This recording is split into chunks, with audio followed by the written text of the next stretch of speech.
Hello everyone, I'm Lindsay. We're here for Librarians Learn at Millwood Creek Disc Golf Course. We're going to be learning how to play disc golf. We have some friends here. We've got Greg, who helped design the course. We've got JC, who's also a big disc golfer, and Ryan, who also really knows a lot about disc golf and designs discs and makes them look really cool. So let's get started and throw. Is that what you call it? Let's have some fun. Yeah, let's go.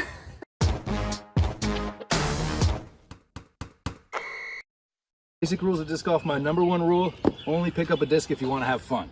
Okay, so pick it up, have fun, don't be pouty. Other safety: make sure there's nobody in front of you if you're going to throw. You don't want to hurt anybody. Some of these are very sharp. When you're standing behind somebody, also be quiet. You don't want to be talking. You want to let them concentrate. When you're out there, look what I did. I picked up some trash. Make sure you pack it in, pack it out. If you bring stuff in, bring it out with you. If you find discs, I found a disc out there as well. Bring them in with you. Call the number, text them, tell them you have it. When you're first getting into disc golf, what's important to recognize is to know what you're throwing. So if you look at the starter kit, just some examples, you'll see a putter, and putters generally look closer like trash can lids. They have deeper rims. They don't go as far. You don't have to throw them as far. So they usually, let's say you're within 30 or 50 feet of where you want to go, you could throw one of these. A mid-range like this would be something a little bit further. So right now we're on hole 18 of Millwood Disc Golf Course. You could probably throw a mid-range, an experienced player could probably throw this all the way across this field. Depends on how much you put on it. And lastly, you have what are called drivers. And if you look, the rims are a little bit thinner. These are designed to cut through the air a little bit more aerodynamically, go a little bit further, but sometimes they're harder to control. So newer players, when they get out on the course, typically they're really throwing their mid-ranges and putters because they're easier to control. They go the way you generally want them to, and they won't go far enough into the woods where you have to go looking for them. You're going to take a lot of practice. It's a lot easier to learn how these things fly if you throw them out in an open field like this. When you go into the woods, it gets a little tight with the trees, a little heavy with greenery, so it's easier to learn how to throw these things when you're outside in the field. If you're starting off on the tee box, the best bet would be to start with a power grip, which looks something similar to this. It's always a little changed depending on the player, and I would recommend, if you're going to throw, you would throw as a standstill to start, and you're going to work on either a backhand motion, which will basically have you reach back like you're going to pull a lawnmower, and then throw and turn and aim towards the basket. You want to keep it nice and flat. The other option is a forehand, which again, typically you're going to see it look something like this on your fingers stacked. Everybody has it differently. And if you were going to throw, you'd be at a standstill and you're going to throw in this direction. Knowing that if you have a backhand throw, anticipate that the disc is going to pan to the left. And if it's a forehand throw, it's typically going to pan to the right. Forward, coming at you.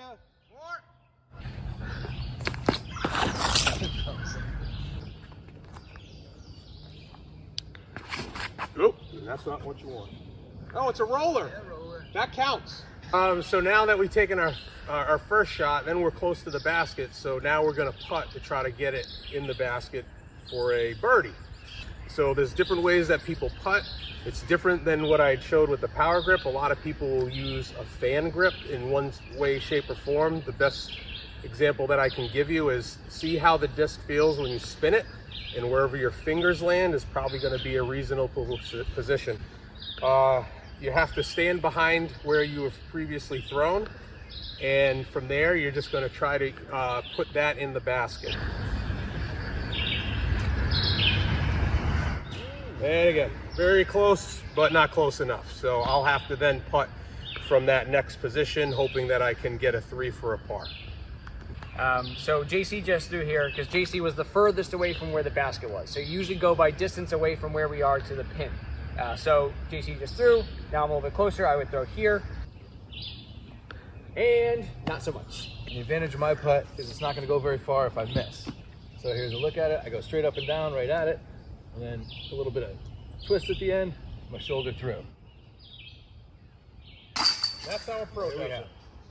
If a thrower ends up in a body of water, it would be designated in most cases out of bounds. They would have to then go and grab their disc. Hopefully they can get it. And then you'd have to proceed to a drop zone, which is right there. And then you would then proceed to throw, but you'd have to take a 1-stroke penalty, and then you begin your round again. Oh no! And it might go in the water again, and then you got to pay for it. Okay. That's it. You're in the fairway. Good shot. There you go. Nice and straight. That's it. Yep. Nice and straight. So what's the hopping thing everybody's doing? Did I miss that? Yeah, so what you're doing is an X step. If you wanted to do that, you're going to go 1, 2, 3, and then throw. So 1, 2, and 3. Yes. Okay. Exactly. Yeah. All right.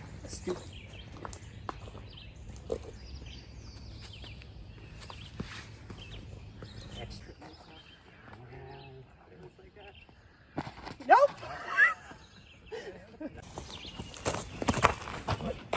There There you go. Forward progress. Nice. Excellent. Even if it's the right direction, the timing might be wrong. Yeah. Or maybe everything is right, but my foot slips. It's all a bunch of factors. It's all The panic that makes it really also the panic would, yeah, that might impact us. There you go. See how it You're like a panned out and dancer. then went left? I know. Yeah, soon. Oh, yeah, right in the woods. Oh. Where'd she go? Obviously, other people have thrown into the woods too because there's a nice little path down here. But I found it! Oh God! I was aiming for the basket. It was fun. Woo! Well, that was rude. Just gonna circle it until I get it from all angles. Oh, so close. Can I just place it at this point? Yes. So here's the first hole. The basket is Way down there. way over there. 37 feet away. 237 feet. Okay. How are we gonna do? I'm gonna hit a tree. You're very confident in that. Oh yeah. Did you see how many trees? I'm pretty guaranteed to do well at that. I'll probably hit a tree too. Gonna hit a tree? I'm gonna lose my disc and then go back to the car. Okay. All right. So we have our predictions, and let's Hey, you see didn't how say we what do. you were gonna do. I'm going at least 8+ is what my guess is. Okay, I'm over there.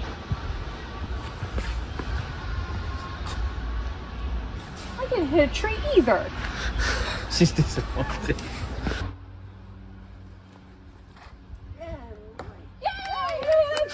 And a rock. And it's lost in the woods.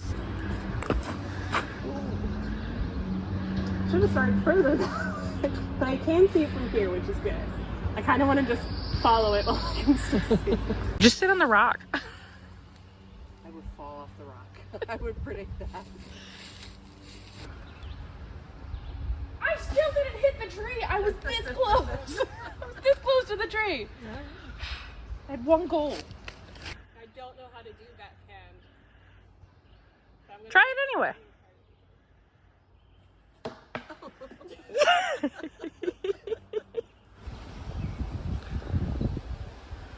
Oh, the wind caught that The part. wind did catch it. That was gonna be amazing. Oh! Yay!